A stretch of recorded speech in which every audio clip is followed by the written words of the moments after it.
Bonjour. Voilà, donc j'ai décidé d'enregistrer le cours pour que vous puissiez à loisir le réécouter, donc pour pouvoir étudier en profondeur le cours. J'ai fait un site internet que j'ai commencé l'année dernière. Ce site, je vais l'améliorer, bien entendu. Pour cela, j'aurai besoin de vos suggestions, bien sûr. Donc, si vous détectez des erreurs, des inexactitudes, il faudra me le signaler. Et j'essaierai donc de faire évoluer ce site pour que vous ayez une ressource permanente. Donc dès que vous aurez un doute sur une notion du cours, vous pourrez aller sur ce cours et donc vérifier les informations. Voilà, donc le cours que nous avons commencé ensemble, c'est un cours sur l'expression des protéines. Donc la régulation de l'expression des protéines, c'est un phénomène qui explique finalement toute la complexité du vivant que nous pouvons observer autour de nous. Et dans notre propre corps, on l'a vu ensemble, le génome de chaque cellule est parfaitement identique, bon, à part quelques exceptions comme les cellules immunitaires, mais dans chacune de nos cellules, il y a exactement le même programme génétique et pourtant nos cellules sont pour beaucoup d'entre elles très différentes dans leur forme et dans leur fonction. Par exemple, une cellule de peau, une cellule de neurones, une cellule qui fait du gras, une cellule musculaire ne sont absolument pas identiques. Et donc, qu'est-ce qui fait cette différence? Eh bien, c'est que cette différence est due à l'expression différente des gènes dans chacune de nos cellules. Alors, comment c'est possible? Eh bien, c'est possible parce que les gènes ne vont pas être exprimés en permanence, donc ils ne vont pas être transcrits en permanence. Ils ne seront transcrits que si c'est nécessaire. Alors, nous l'avons vu également, les gènes. Donc ici, voilà le cours, dont introduction à définition que nous avons déjà vu. Nous avons déjà vu aussi la régulation des gènes prokaryotes. Et ce qui reste à voir, c'est la régulation des gènes eucaryotes. Donc, dans l'introduction, nous avions vu qu'il y avait deux types de gènes vis-à-vis de la régulation. Il y a les gènes qui ne sont pas régulés. Donc, ces gènes qui ne sont pas régulés sont appelés des gènes à expression constitutive. Alors, ces gènes à expression constitutive, comme leur nom l'indique, sont exprimés en permanence de manière constitutive et il n'y aura pas besoin de choses complexes pour les allumer, sachant qu'ils vont être en permanence transcrits. Et deuxième type de gènes, ce sont des gènes qui vont être régulés, eux, et c'est ceux-là qui vont justifier donc un cours, le cours que j'ai préparé. Alors, ces gènes à expression régulée, eh bien, il faut qu'il y ait dans leur séquence des zones, donc des séquences particulières qui sont utilisées pour interagir avec le gène. Alors, qu'est-ce qui interagit avec le gène? Eh bien, ce sont des protéines particulières qui vont se fixer. Alors, elles vont se fixer sur ce qu'on appelle des séquences cis régulatrices. Alors, cis signifie que il s'agit de séquences qui sont sur la même molécule que la partie qui est régulée. Donc ici, une séquence cis régulatrice, c'est une séquence qui se situe sur le brin codant du gène. Donc, cette séquence cis régulatrice va la plupart du temps être à proximité de ce qu'on appelle la séquence codante qui contient par exemple le codon ATG, initiation qui correspondra ensuite sur l'ARN à l'initiation de la traduction. Donc, la séquence cis régulatrice est une séquence sur laquelle va se fixer des protéines. Ces protéines, elles, on va les appeler des facteurs de transcription et on va les appeler aussi des facteurs trans.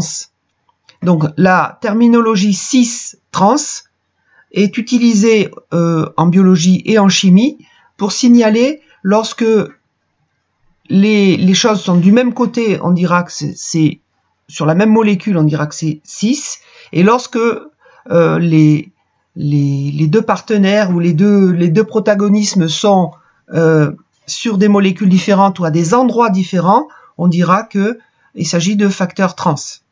Et quand on parle de facteur, comme son nom l'indique, ça signifie non pas qui livre le courrier, mais qui fait.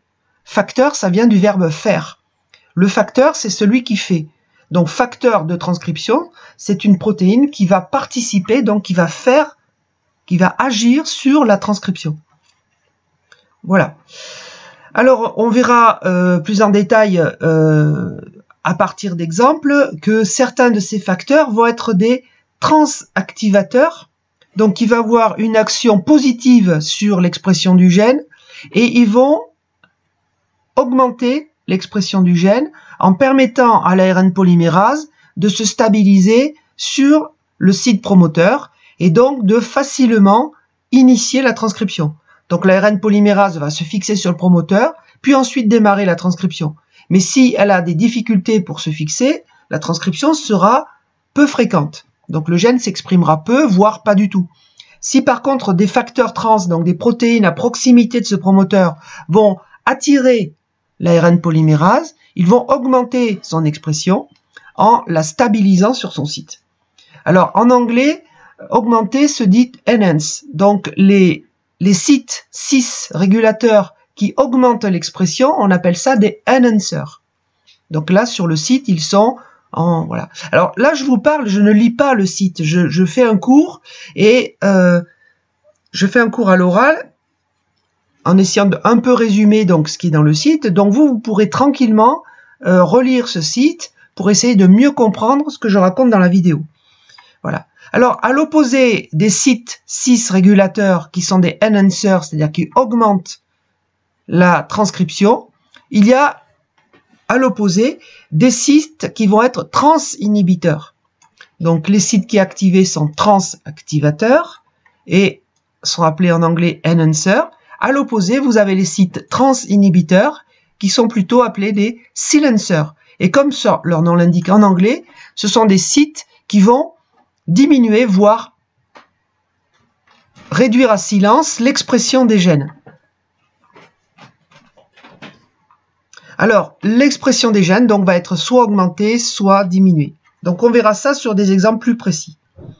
Vous avez dans le site des liens vers des séquences vidéo. Alors, celui-là est désactivé parce que la vidéo a été supprimée. Donc, je vais rafraîchir la chose. Alors, dans l'entête du site, dont je vous ai déjà communiqué le lien, mais enfin le lien c'est pas compliqué, c'est jodenda, jodenda.free.fr, et dans la page d'accueil vous verrez donc le cours, il y a un lien vers de cette page qui est donc le cours sur l'expression des gènes. Vous avez une page vidéo dans laquelle je vais rassembler toutes les vidéos qui ont un lien avec le cours, je vais les rassembler dans cette page, donc c'est déjà fait, cette page existe. Donc quand je clique dessus, vous voyez, on atterrit aussi sur un plan. Et là, quand vous cliquez sur les petites flèches, vous déroulez donc des tableaux. Et dans ces tableaux, il y a un certain nombre de vidéos qui peuvent illustrer certaines notions du cours. Donc je vais essayer de rassembler ces vidéos là-dessus. Si vous voulez, c'est l'équivalent du Padlet qu'utilise Madame Maton. Voilà. Alors si je reviens au site et au cours.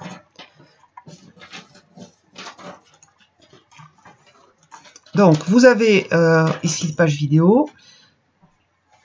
Alors, quiz pour s'entraîner, ça, je ne l'ai pas encore développé. Enfin, il est développé, mais pour l'instant, voilà. Il y a 11 questions. Il y a 11 questions que vous pourrez étudier. Alors, par exemple, les portions de gènes qui s'expriment sont situées. Et là, je vous avais des questions. Donc là, vous avez une illustration. Donc, il faut avoir vu le cours pour pouvoir répondre à ces questions. Et vous avez un score ici qui va s'afficher, qui correspond à vos réponses. Alors donc, je vous donne pas les solutions parce que quand vous allez utiliser ce quiz, vous allez avoir les solutions qui apparaîtront une fois que vous avez répondu. Alors c'est un quiz d'entraînement, la note que vous allez avoir au niveau du score sera fictive.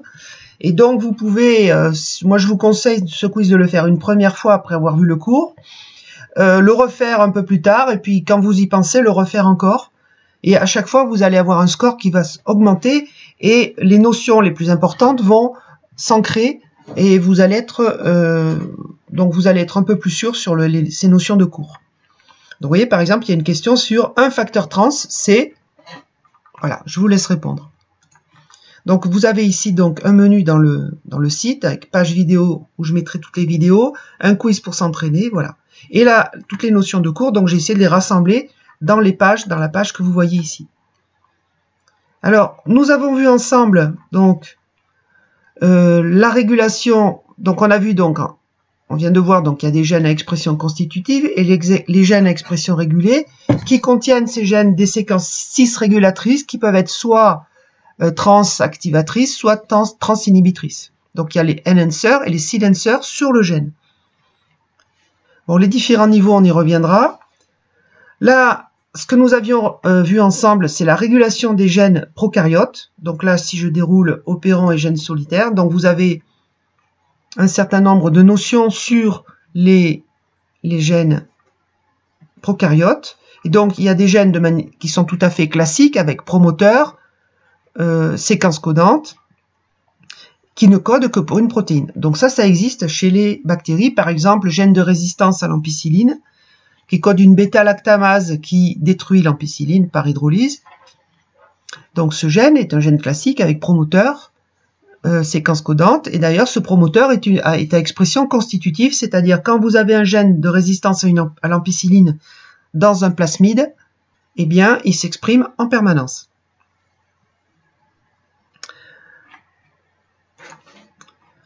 Donc je résume, nous avons vu ce que nous avons vu sur les prokaryotes. Donc il existe donc des gènes normaux et il existe des gènes un peu particuliers qui s'appellent les opérants. Alors les opérants, on peut dire que ce sont des gènes complexes dans la mesure où ils vont coder plusieurs protéines. Alors le modèle universellement connu, c'est ce qu'on appelle l'opérant lactose. Alors ici le lien a l'air désactivé, mais si vous cliquez donc sur le lien, vous allez aller sur la page. C'est loupé, donc ça il faudra que je le répare. Donc je l'ai ouvert pour vous. Donc sur YouTube, je vais installer sur ma page vidéo installer des liens vers des vidéos YouTube. Alors ici par exemple, vous avez une vidéo sur l'opérant lactose. Alors c'est très bien expliqué. Je dirais que c'est un peu, le ton est un petit peu soporifique, mais c'est pas grave. Ça ne dure que 11 minutes. Par contre, du point de vue du cours, c'est très bien expliqué. C'est expliqué de la même manière que je vous l'ai fait, en beaucoup plus, on va dire, didactique. Vous aurez ainsi la possibilité de bien réviser la partie opérant lactose. Ce site est l'un des nombreux sites qu'on peut, des nombreuses vidéos qu'on peut consulter sur YouTube. Celle-ci a l'avantage d'être en français et plutôt bien faite. Vous avez aussi, bien sûr, Wikipédia, bon, qui n'est pas extrêmement fourni, mais quand même, il y a bien plus de connaissances que ce qu'on vous demande d'acquérir en BTS.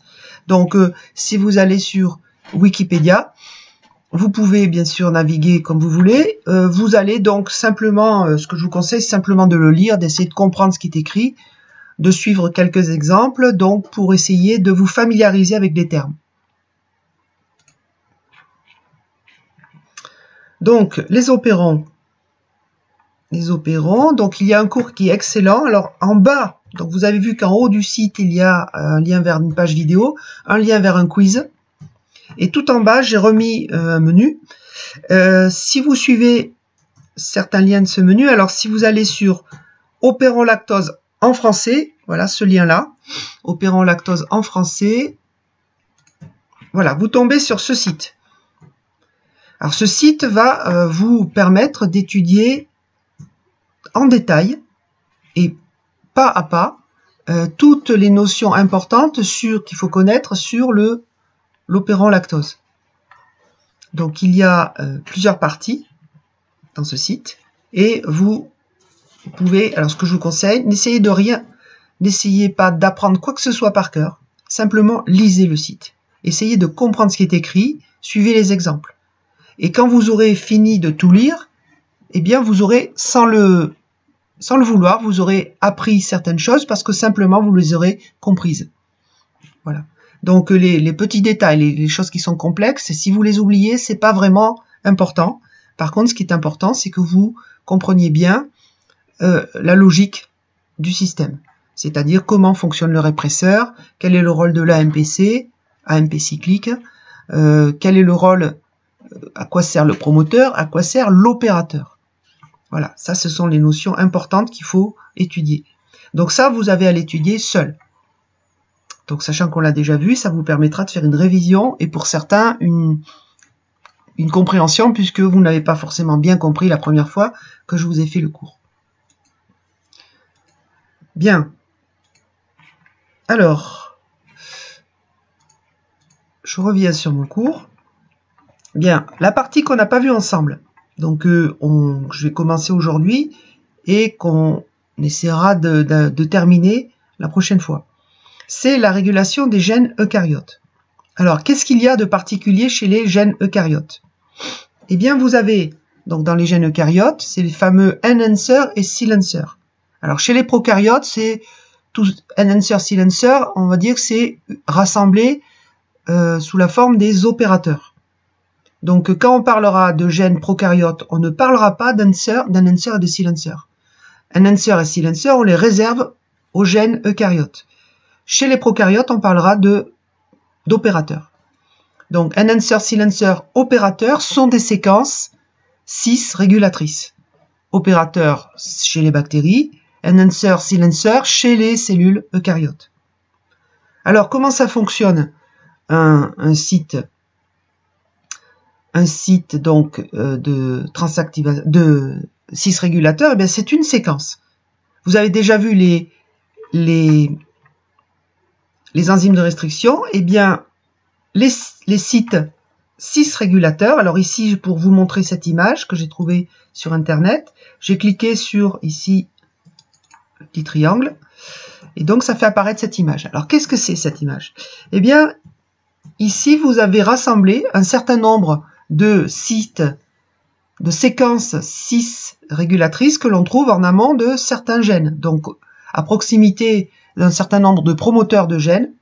Donc, on trouve des sites sur lesquels vont se fixer les fameuses protéines transrégulatrices qui vont soit activer, NNC, soit inhiber, donc les silencers, donc les gènes qui se situent à proximité. Alors ici, on voit quoi? Qu'est-ce qu'on voit? On voit des séquences, et vous voyez que ces séquences sont constituées de bases colorées. Certaines bases sont écrites en gros, et d'autres en tout petit. Alors qu'est-ce que ça signifie? Eh bien, on a comparé ces séquences dans différents gènes, et on s'est aperçu que certains motifs, donc certaines bases, revenaient très très souvent, et la taille des lettres que vous voyez sur ces séquences correspond à la probabilité, à la fréquence où l'on a trouvé ces bases dans les sites cis-régulateurs. Donc si je prends le premier qui est le CARG, donc du site SRF, donc ici on voit que les deux premières bases, CC, sont quasi obligatoires. Ensuite on voit que c'est souvent la base T qui va être en troisième position, mais ça peut être aussi une base A. Donc dans 50% des cas c'est A, dans 50% des cas c'est T. Dans la quatrième position, on voit que le T est là aux 3/4. Dans 3 cas sur 4, donc dans 3/4 des gènes qui contiennent cette séquence, il y a un T en quatrième position. Dans 90% des sites de ce type, dans 90% des gènes qui contiennent ce site, au niveau du promoteur, vous avez un A en cinquième position. Même raisonnement, ici vous avez un T qui est majoritaire. Et ici, vous voyez, le G ici est obligatoire. Donc s'il n'y a pas de G, ben, ça ne marche pas. Alors qu'est-ce que ça veut dire au niveau moléculaire? Ça signifie que cette séquence sert de point d'ancrage, de fixation à une protéine qui est le facteur qui va permettre soit de déstabiliser, soit de stabiliser l'ARN polymérase. Donc pour que cette protéine se fixe, s'ancre sur cette séquence, eh bien moléculairement, qu'est-ce qui se passe? La protéine va avoir des acides aminés particuliers qui vont s'insérer dans le petit sillon ou le grand sillon de l'ADN, dans cette séquence, et établir des liaisons hydrogènes directement avec chaque base. Donc si les premiers acides aminés de la protéine ici établissent des liaisons au niveau des deux premières bases ici, vous avez ces acides aminés qui vont avoir des liaisons hydrogènes qui sont spécifiques des bases cytosines. Au niveau des G, ici c'est pareil, les acides aminés qui vont se positionner dans la séquence à ce niveau-là vont reconnaître spécifiquement des G. Par contre, les autres acides aminés vont avoir probablement un peu plus de liberté, et donc par exemple en troisième position, ici vous avez des acides aminés qui vont pouvoir reconnaître aussi bien A qu'un T. Voilà. Donc c'est bien sûr un peu plus complexe, mais en gros l'idée c'est que chaque facteur de transcription possède une séquence en acide aminé qui va interagir avec des liaisons hydrogènes avec la séquence cis régulatrice, un peu de la même manière que ce que font les enzymes de restriction avec les séquences qu'elles reconnaissent. Voilà. Donc, en résumé, qu'est-ce que c'est un facteur de transcription? C'est une protéine. C'est une protéine. La plupart du temps, ces protéines, et c'est quasiment tout le temps le cas, elles sont constituées de deux domaines, c'est-à-dire de deux parties différentes. On peut imaginer que ces protéines ressemblent plus ou moins à des cacahuètes, c'est-à-dire qu'il y a deux boules collées ensemble. Ces deux domaines, donc ces deux parties, qui sont formées par une seule chaîne d'acide aminé, ces deux parties, donc, elles sont différentes dans l'espace, parce que quand la chaîne d'acide aminé se replie dans l'espace, elle va spontanément donc former ces fameux domaines.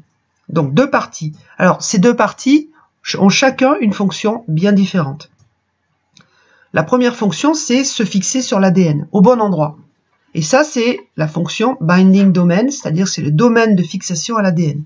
C'est dans ce domaine de fixation que l'on trouve les fameux acides aminés qui vont interagir par des liaisons hydrogènes avec la séquence du site cis régulateur. Le deuxième domaine, c'est le domaine transactivateur. Donc le domaine transactivateur ou transinhibiteur, c'est un domaine qui va, donc transactivateur ici et transinhibiteur ici, donc c'est un domaine qui va être chargé, lui, d'interagir avec l'ARN polymérase, et soit il va déstabiliser l'ARN polymérase, donc il va empêcher celle-ci d'initier la transcription, donc il va éteindre le gène, c'est pour ça que on appelle la séquence sur laquelle se fixe le transinhibiteur le silencer. Sinon, vous avez aussi les transactivateurs, donc c'est ces protéines qui se fixent, elles, sur des séquences cis régulatrices qui vont être les enhancers, c'est-à-dire des séquences qui, par l'intermédiaire du transactivateur, vont permettre à l'ARN polymérase de mieux se fixer sur son promoteur et donc d'augmenter la transcription du gène. Voilà, donc par exemple, ici, ces transactivateurs sont des protéines qui ont un domaine transactivateur qui contient beaucoup de charges négatives. Donc il y a beaucoup d'acides aminés comme l'acide glutamique, acide aspartique, qui sont négatifs donc, et qui vont stabiliser l'ARN polymérase qui, elle, est plutôt basique, c'est-à-dire plutôt riche en charges positives. Alors l'ARN polymérase, pourquoi est-ce qu'elle est riche en charges positives, comme la lysine, l'arginine? C'est parce que elle se fixe elle-même sur l'ADN. Donc l'ARN polymérase est une protéine basique parce que, comme toutes les protéines qui se fixent sur l'ADN, elles doivent compenser les charges négatives des phosphates de l'ADN. Et donc, comme elles sont positives, elles vont être attirées naturellement par les phosphates de l'ADN. Donc une protéine qui est négative va, si elle est à proximité de l'ARN polymérase, va la stabiliser puisqu'elle va l'accrocher en quelque sorte, elle va interagir avec elle par des liaisons qui sont des liaisons faibles, les liaisons ioniques, mais qui sont parmi les liaisons faibles les plus fortes. Voilà. Alors, voici un exemple.